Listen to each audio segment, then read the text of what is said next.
잉글랜드 더비 매치가 끝난 지 며칠이 지났지만 그 여운은 여전히 축구 팬들 사이에서 뜨겁게 회자되고 있습니다. 맨체스터 유나이티드가 승점 3점을 전부 가져오지 못했지만 경기에서 보여준 긍정적인 면은 분명히 있었습니다. 조금만 더 운이 따랐다면 완벽한 승리를 거둘 수도 있었을 것입니다. 안필드에서 가장 눈에 띄는 활약을 펼친 선수 중 한 명은 맨유의 주장 브루노 페르난데스였습니다. 포르투갈 출신의 이 미드필더는 항상 비판의 중심에 서 있거나 그의 중요성을 둘러싼 끝없는 논쟁의 대상이 되곤 합니다.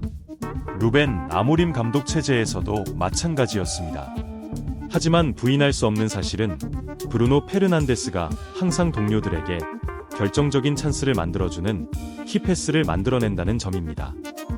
문제는 맨유가 이러한 찬스를 살릴 만한 수준 높은 공격수를 보유하지 못했다는 점입니다. 이 때문에 브루노 페르난데스는 영웅과 패배의 원흉 사이에서 끊임없이 논란의 대상이 되고 있습니다. 오늘 영상의 주제는 리버풀과의 최근 경기에서 나온 한 장면을 예로 들어 설명드리겠습니다. 41분에 발생한 상황입니다. 아마달로는 브루노 페르난데스가 트렌트 알렉산더 아놀드를 공략하기 위해 영리하게 움직이는 것을 보고 훌륭한 패스를 시도했습니다. 이 패스는 알리송 베커의 골문에 접근할 기회를 열어주었습니다. 그 순간 라스무스 호일룬은 주장 브루노의 패스를 받을 준비를 하고 있었습니다. 하지만 브루노와 호일룬이 서로의 의도를 제대로 이해하지 못한 탓에 결정적인 기회가 아쉽게도 무산되고 말았습니다. 세계 최고의 센터백 중 한 명인 버질 반 다이크는 공을 차단하는 데 능숙하지만 상대의 커트인 움직임을 막는 데는 약점이 있습니다. 리버풀 경기를 오랫동안 지켜보신 분들은 이 점을 아실 것입니다. 브루노 페르난데스는 이를 알고 있었고 호일룬이 공을 잡아 슈팅할 수 있도록 강하지 않은 패스를 시도했습니다. 하지만 2003년생 공격수는 상대를 분석하고 적합한 움직임을 선택하기보다는 자신의 방식대로 먼 포스트 방향으로 움직이는 선택을 했습니다. 이는 리버풀 수비진이 쉽게 이 상황을 해결할 수 있도록 도와주는 결과를 초래했습니다. 이 장면은 최근 몇 년간 맨유의 부족한 공격력을 잘 보여주는 사례 중 하나입니다. 만약 알렉산더 이삭이나 노팅엄 포레스트의 크리스 우드 같은 경험 많은 스트라이커였다면 그들은 자신의 신체적 우위를 활용해 반 다이크를 제치고 득점하거나 최소한 혼란을 유발했을 것입니다.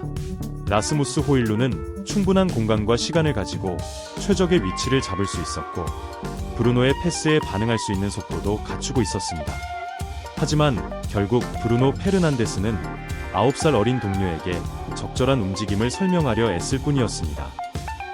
물론 브루노 페르난데스는 이번 시즌 동안 완벽한 모습을 보여주지는 못했습니다.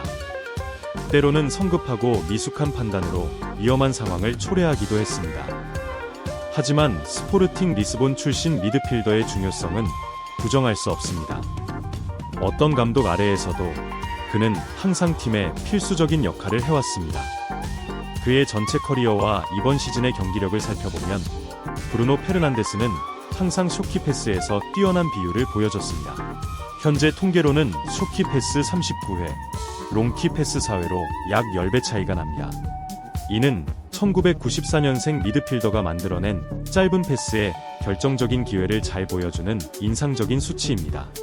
또한 현재까지 43회의 키패스를 기록하며 콜 파머, 데얀 쿨루셉스키, 앤서니 고든, 부카요 사카와 함께 프리미어리그에서 가장 많은 키패스를 기록한 상위 5명 안에 들었습니다. 하지만 그의 어시스트 전환율은 겨우 14%로 매우 낮습니다.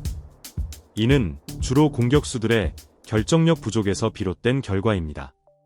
리버풀과의 경기에서 상대 선수였던 모하메드 살라와 비교해보면 살라는 동료들에게 38개의 키패스를 제공해 13개의 어시스트를 기록하며 전환율이 31%에 달합니다. 이는 브루노 페르난데스의 14%와 비교했을 때 매우 높은 수치로 왜 리버풀이 현재 프리미어리그에서 가장 강력한 공격력을 보유하고 있는지 그리고 이집트의 왕이 왜 득점 순위 선두를 달리고 있는지를 잘 보여줍니다. 흥미로운 점은 이번 잉글랜드 더비에서 포르투갈 미드필더의 위치와 역할이 이전 경기들과는 조금 달랐다는 것입니다. 3-4-2-1 포메이션 대신 3-4-3 포메이션에서 브루노는 맨유의 왼쪽 윙어처럼 활약했습니다.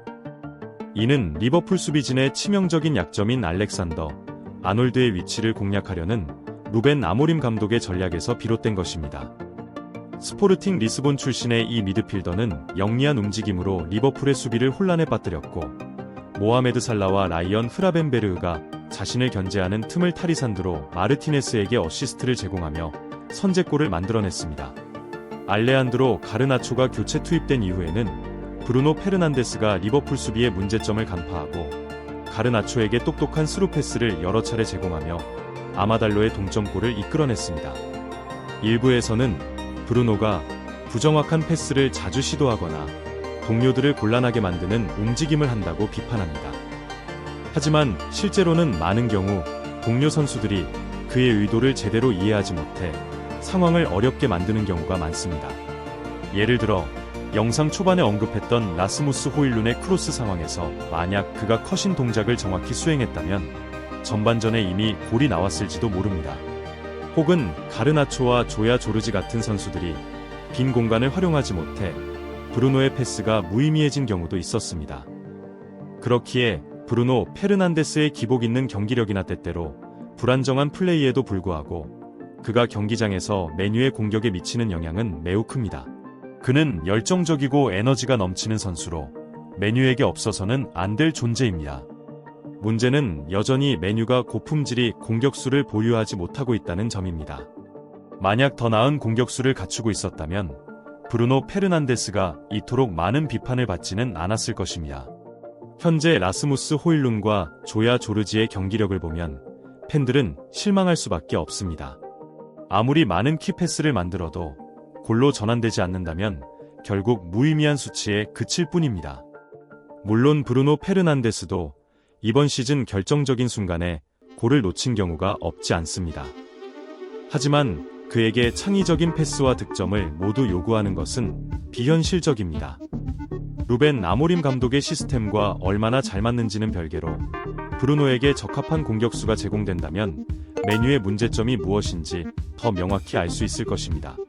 통계적으로 보면 팬들이 메뉴에서의 최악의 시즌이라고 평가하는 이번 시즌에도 브루노의 어시스트 기록은 마르틴 웨데가르드, 케빈 더 브라위너, 베르나르두 실바와 견줄 만합니다. 스포르팅 리스본 출신의 미드필더가 올드 트래포드를 수차례 위기에서 구해낸 공헌은 누구도 부정할 수 없습니다. 그의 다재다능함과 헌신은 모든 이가 인정할 수 있는 부분입니다. 그는 감독이 요구하는 어떤 포지션에서도 최선을 다하며 경기 중 그의 히트맵을 보면 메뉴에게 얼마나 중요한 선수인지 알 수 있습니다. 그리고 이는 현재뿐만 아니라 미래에도 마찬가지일 것입니다. 물론 이번 시즌 브루노의 경기력은 예측하기 어려운 면이 있습니다. 그는 팀을 성공으로 이끄는 빛나는 활약을 펼칠 수도 있지만 때로는 메뉴를 공경에 빠뜨리기도 합니다. 예를 들어 그는 이번 시즌 절반 동안 이미 3장의 레드카드를 받았으며 이는 축구계의 악명 높은 선수들조차도 따라오기 힘든 기록입니다. 이로 인해 팬들뿐만 아니라 클럽의 전설들과 일부 전문가들까지 그를 비판하며 주장 완장을 차기에 부족하다고 평가하기도 했습니다. 심지어 그의 이름을 브루노 퍼넨데즈로 조롱하며 실망감을 표출하기도 했습니다. 하지만 1994년생 주장 브루노의 영향력은 결코 작지 않습니다.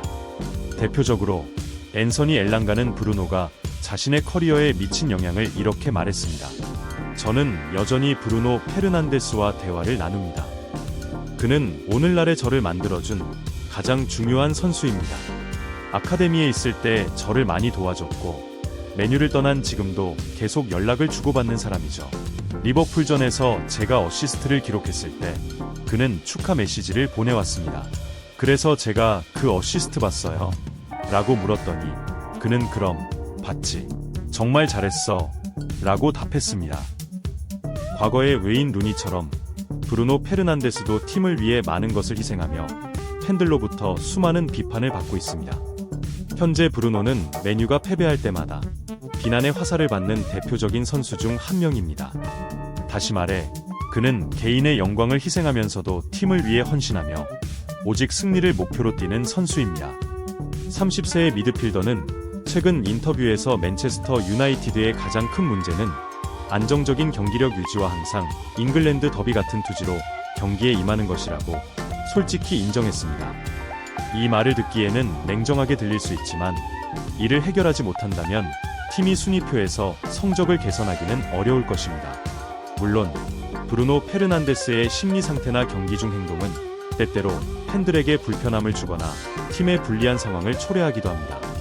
하지만 그는 여전히 별표 투지 넘치고 에너지 넘치는 선수로 경기장에서 동료들에게 많은 기회를 만들어주는 핵심 선수입니다. 다만 메뉴의 공격진 문제는 여전히 해결되지 않았고 이를 해결하기 위해서는 이적 시장에서 적절한 해결책을 찾아야 합니다. 최근 받은 퇴장과 관련된 비판 이후 브루노는 스스로를 되돌아보며 모든 것을 재정비한 듯 보입니다. 그는 리버풀과의 경기에서 팬들에게 사과의 메시지를 전달하듯 최고의 활약을 펼쳤고 경기 최우수 선수로 선정되었습니다. 브루노 페르난데스는 앞으로도 동료들로 인해 힘든 상황에 처할 수 있겠지만 그는 자신의 임무를 충실히 수행할 것입니다. 그것은 바로 기회를 창출하고 팀이 골을 통해 경기를 해결하도록 돕는 것입니다. 루벤 아모림 감독은 브루노의 활약에 만족감을 표했으며 팬들 또한 그의 경기력을 인정하고 있습니다. 이제 브루노가 이 기세를 시즌 남은 경기 내내 유지할 수 있기를 기대합니다. 지금까지 인사이드 포트볼의 콘텐츠를 시청해주셔서 감사합니다. 여러분의 의견을 댓글로 남겨주시면 큰 도움이 됩니다. 이 영상이 흥미로웠다면 좋아요와 구독 버튼을 눌러주시고 알림 설정도 잊지 말아주세요. 새로운 영상에서 다시 찾아뵙겠습니다. 감사합니다.